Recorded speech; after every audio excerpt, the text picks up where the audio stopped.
Okay, so I made notes. And then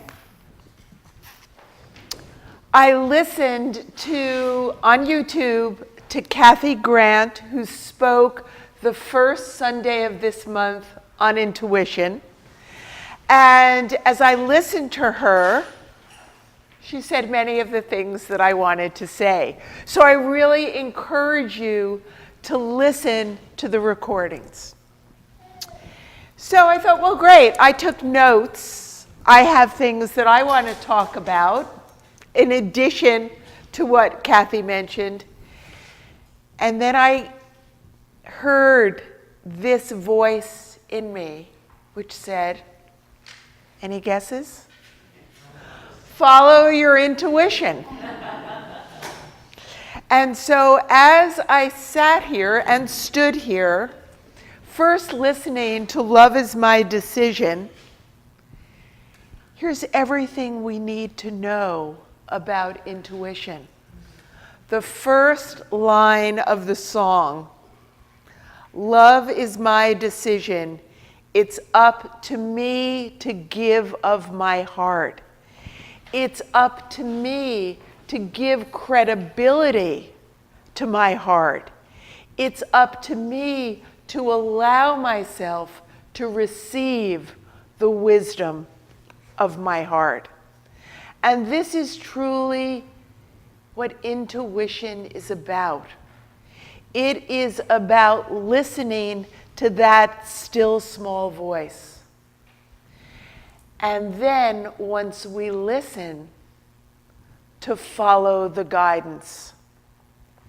So as I sat during meditation, there was a story that came to my mind of an experience I had many years ago following the wisdom of my intuition. I had a lot of bills coming up. I owed about $10,000 this particular month. And I only had $2,000. I had $2,000 in a check that I had received. I was owed a lot of money from my clients, but Mount Sinai Medical Center was one of my clients then, and they were going through a lot of financial difficulties at the time. And while I used to be paid within a week of submitting my invoice, 3 months had now gone by. And so during the day, I was very, very anxious about how am I going to pay these bills. I really didn't want to take money out of savings because I know me, once it's out, it's hard to get it back in.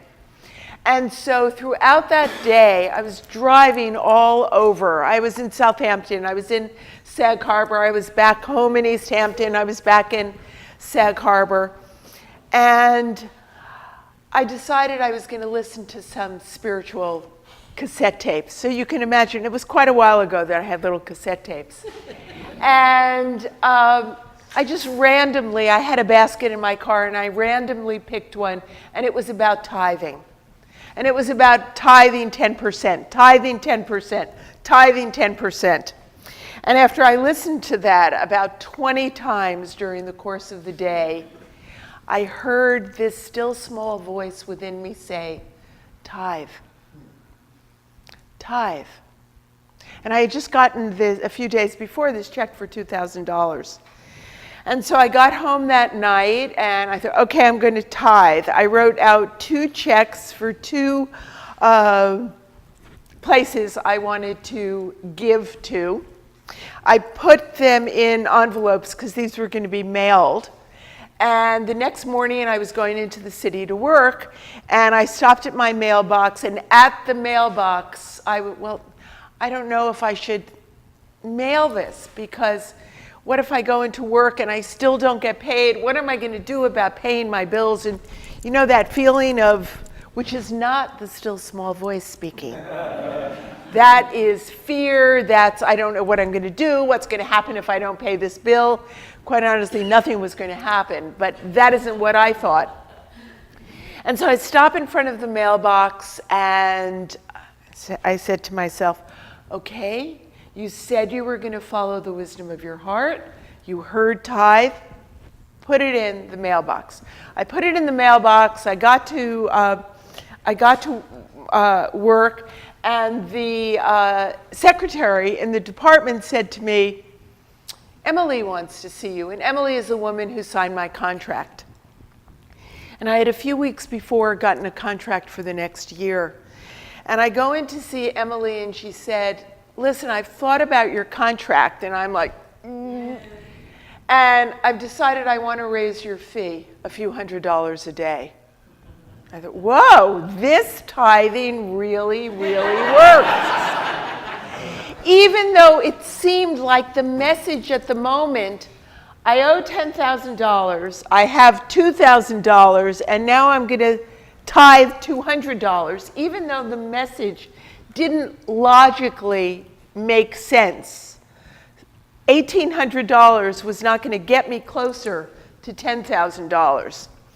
So I work in the city for 2 days, and I drive home 2 days later, and I stop in my mailbox, and there's this white envelope with some business. I mean, somehow it was clear to me that it wasn't junk mail, and I open it up, and there was a check for $50,000 from an investment that my parents had made years ago that my mother had recently signed over to my sister and I. And this popped into my mind because so often the message from our still small voice doesn't seem to make sense to us. It's a message that could generate more fear. And yet, the magic happens when we have the courage. And where does the word courage from? Where does the word courage come from? From our heart, from kur, from our heart. And so it is crucial for each of us to learn the distinction, to be able to discern what is the voice of that still small voice within me. How do I know that voice? Well, first of all, you've got to spend some time in silence. And often what happens when we first spend time in silence, it's very noisy. All of this chatter, which are frequently judgments about ourselves, judgments about others, judgments about the traffic. It's agreement. Thank you. That underscored how important it is to be aware of that voice of judgment. That's not a good or a bad voice. It's simply that that voice comes from our ego mind.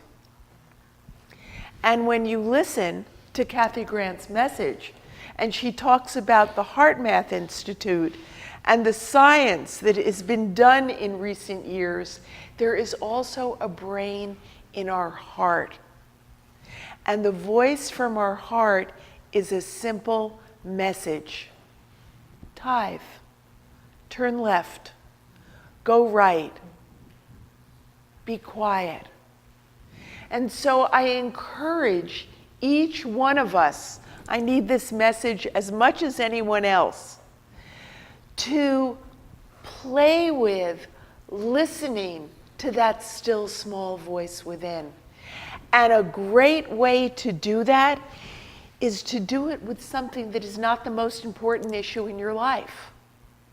So when you go into a restaurant, or even when you're in the supermarket, and you're not sure, I don't know if you've ever had the experience, you go into a supermarket without a list, you spend an enormous amount of money, and you get home and there's nothing to eat.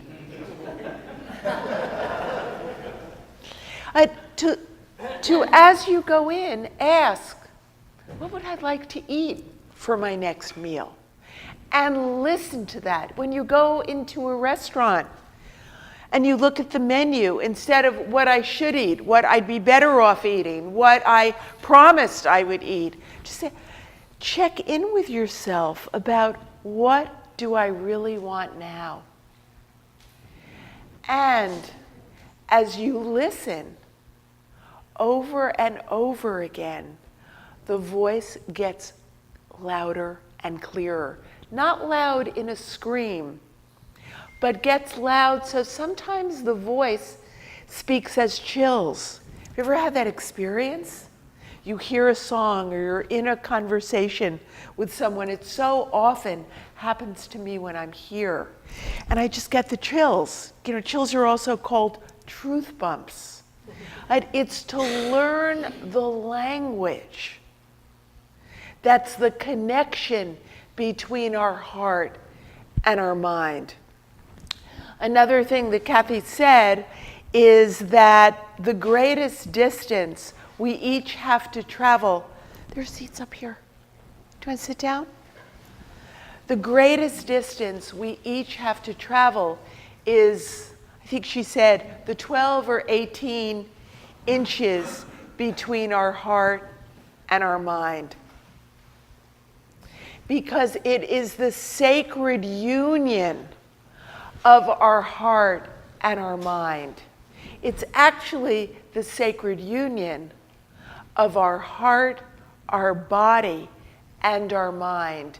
That when we are connected in the moment, in body, mind, and spirit, that we are most open and most available to the wisdom from within. And then it is the courage to walk that talk. And so this morning, one of the things as I was driving here, one of the things that was going through my mind was, well, this is new thought. Have a new thought. It isn't just have a new thought up here. It's having an embodied thought.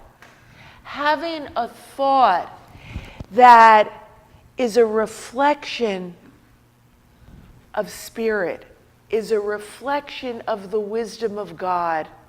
And God always answers us with one word, and the answer is yes. And so if we're thinking about, if we've given our fear power, and we're feeling that fear in our body, guess what? God is going to say yes to that. It isn't that God doesn't hear my prayers. It's that God hears every single word through the energetic vibration that moves through our body. So I said, as I started, that as I listened to the opening prayer, which was so beautiful, thank you, and the songs, I love the song Raising the Veil.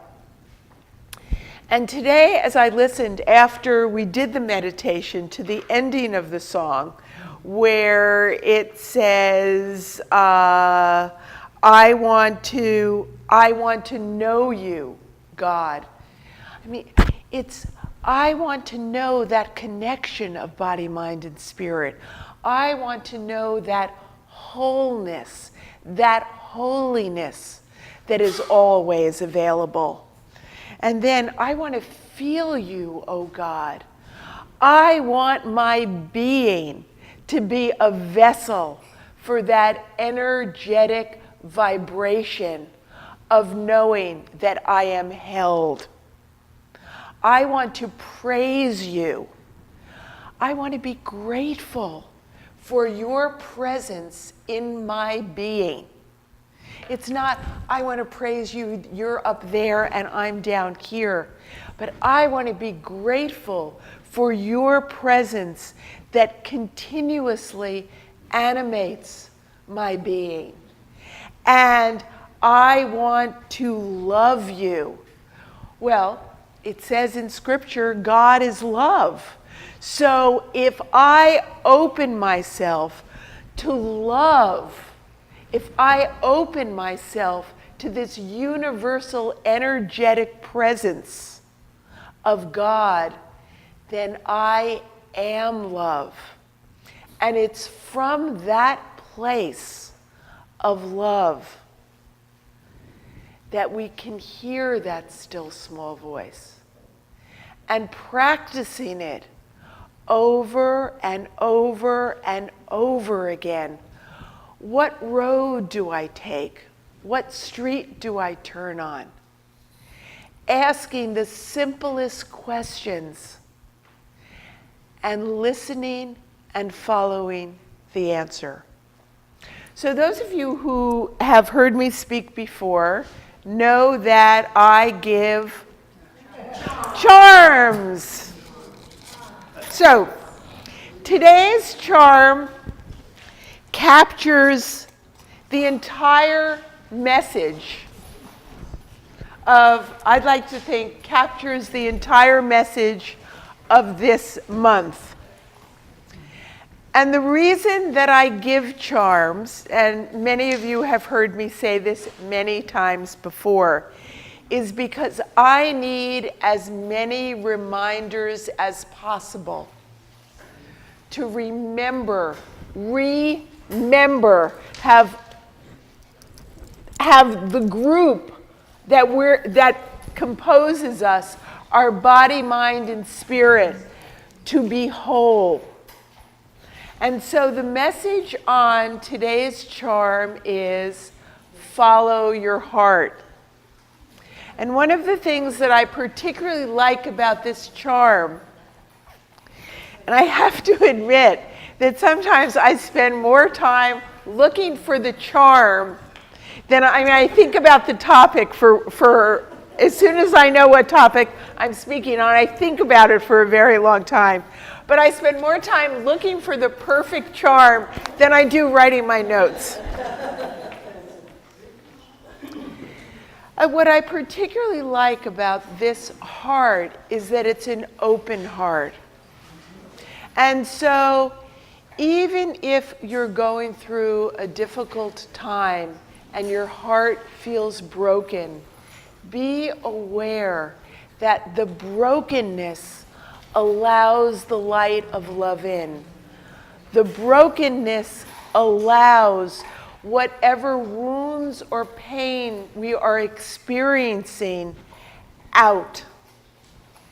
And the only way we keep our instrument clear, the only way we keep this channel clean and open is to allow whatever we are feeling to flow through us.